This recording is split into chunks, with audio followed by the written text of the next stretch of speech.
মৈৰাবাৰীৰ হাওচৰাত ভয়ংকৰ পথ দুৰ্ঘটনাত এখন মটৰচাইকেলৰ আৰোহীৰ ভৰিৰ আঙুলি ছিঙি বিচ্ছিন্ন হৈ পৰে। গুৰুতৰভাৱে আঘাতপ্ৰাপ্ত দুজন মটৰচাইকেল আৰোহীক চিকিৎসালয়ত ভৰ্তি কৰোৱা হয়। আঘাতপ্ৰাপ্ত দুই মটৰচাইকেল আৰোহী ক্ৰমে দেৱদাস আৰু তপন কুমাৰ। ইফালে দুৰ্ঘটনাত দেৱদাস নামৰ আৰোহীজনৰ ভৰিৰ আঙুলি ছিঙি বিচ্ছিন্ন হৈ পৰে। দুৰ্ঘটনা সংঘটিত হোৱা বাহন দুখনৰ নম্বৰ হৈছে AS02A H8240 আৰু আনখনৰ নম্বৰ হৈছে AS02DC 8107।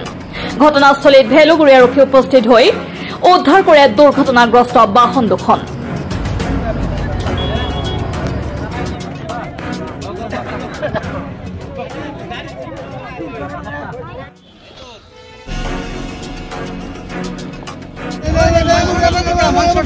দাদা আপোনাৰ নামটো কি? দাদা আপোনাৰ নামটো কি?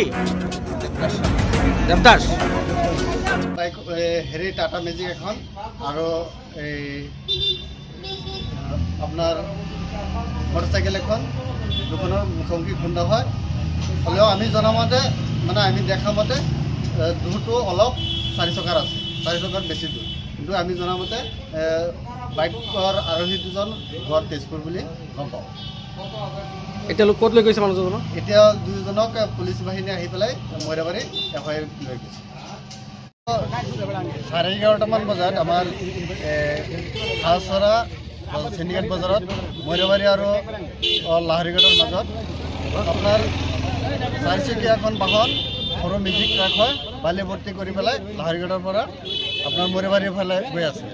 আৰু এখন 2চকীয়া বাহন আপোনাৰ মটৰচাইকেল পূবফালৰ পৰা আপোনাৰ পশ্চিম ফালে গৈ আছে। নিজৰ ছাইডটো ঠিকেই আছে, বাইক ব্যক্তিজনৰ ছাইডটো ঠিকেই আছে। এই 4চকীয়া বাহনৰ গৰাকীয়ে অলপ ছাইড ৰং কৰি পেলাই সেইটো খুন্দিয়াই